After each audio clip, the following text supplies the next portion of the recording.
ముందుగా అందరికీ భోగి శుభాకాంక్షలు అండి. సంక్రాంతి అంటే పిండి వంటలు చేసుకోవడం, దేవాలయకు వెళ్ళి దండం పెట్టుకోవడమే కాదు, మన పెద్దలు అనుసరించే సాంప్రదాయాలు వెనుకున్న మర్మం ఏమిటి, వాటి నుంచి మనం ఏం నేర్చుకోవాలి, చాందసత్వానికి పోకుండా శాస్త్రీయంగా ఎలా అర్థం చేసుకోవాలి. ముగ్గులు ఓర్పును నేర్పే కళ. ఇంటి ముందు లోగిలలో ఒక పెద్ద రథం ముగ్గు, నక్షత్ర ముగ్గు, సర్వ వాకిలిలో ముగ్గు వేస్తే చాలు గంటసేపు ట్రెడ్మిల్ మీద వ్యాయామం చేసిన శ్రమకు సమానం. ముగ్గు వేయడం అంటే బూడలన్నీ చుక్కలు పెట్టడం, వాటన్నిటిని కలుపుతూ లైన్లు వేయాలి, ఒక ఆకారాన్ని తీసుకురావాలి. ఆ క్రమంలో ఎన్నిసార్లు పైకి లేవాలి, ఎన్నిసార్లు కిందికి వంగాలి, లెక్క పెట్టుకోవాలి, ఎన్నిసార్లు కదలాల్సి వస్తుంది.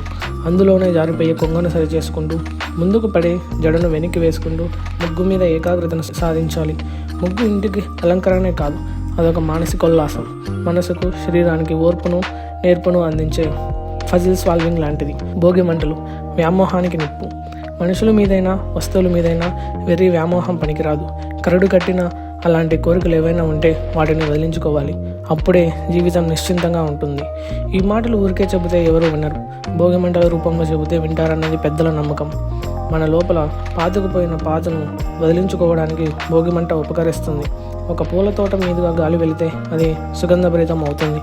అదే గాలి ఒక మురికి కాలువ మీదుగా వెళితే దుర్గంధంగా మారిపోతుంది. మనిషి ప్రాణం కూడా అంతే. మనిషి ఏ స్థితిలో ఉంటే ఆ స్థితిలోనే ఆయువు గాలిలోకి కలిసిపోతుంది. ఆ స్థితిని బట్టే పునర్జన్మ దక్కుతుంది. కాబట్టి వ్యామోహాలకు దూరంగా ఉండమంటుంది భోగి మంట. గంగిరెద్దులు, హరిదాసులు భిక్షానికి ఓ ధర్మం.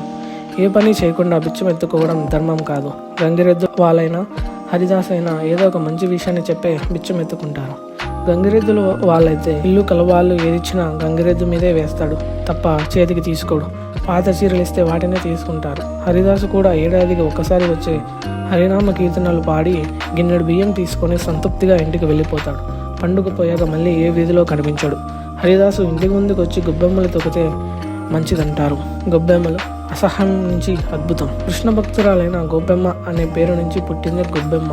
ఈ భూమి మీద ఉన్న దేన్ని అసహించుకోకూడదు. ప్రతిదీ ప్రకృతి ప్రసాదితం. అసహ్యమైన పేడను కూడా అద్భుతంగా మలిస్తే అది గొబ్బెమ్మ అవుతుంది. జీవి కడుపులో ఉన్నంత కాలం పవిత్రమైనది. తల్లి కడుపు దాటి నేల మీద పడగానే అపవిత్రమైపోతుంది. అందుకే నేల మీద పడని ఆవు పేడతోనే గొబ్బెమ్మలను చేస్తారు. గాలిపటం దారం లాంటిది జీవితం. ప్రతి మనిషికి ఆత్మనిగ్రహం అవసరం. అది లేకపోతే జీవితంలో ఎన్నో సమస్యలని కొని తెచ్చుకోవాల్సి వస్తుంది. సన్నని దారంతో ఆకాశంలో ఎగిరి గాలిపటాన్ని అదుపులో పెట్టగలిగినట్లు మనల్ని మనం అదుపులో పెట్టుకోవాలి. అదుపుగా లాగితే తెగిపోతుంది, వదలకుండా పట్టుకుంటే ఎగరలేదు. ఈ రెండింటిని సమన్వయంగా చేసుకుంటూ ఆడిస్తేనే గాలిపటమైన జీవితమైన ముందుకు వెళుతుంది. అయితే చేతిలో దారం ఉంది కదా అని ఎంత దూరమైన గాలిపటాన్ని వదలలేము.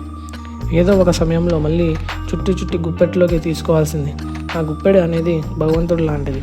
మనం ఎంత ఎత్తుకు ఎదిగినా భగవంతుని చేతిలోనే ఉన్నామని సంగతిని మర్చిపోకూడదు.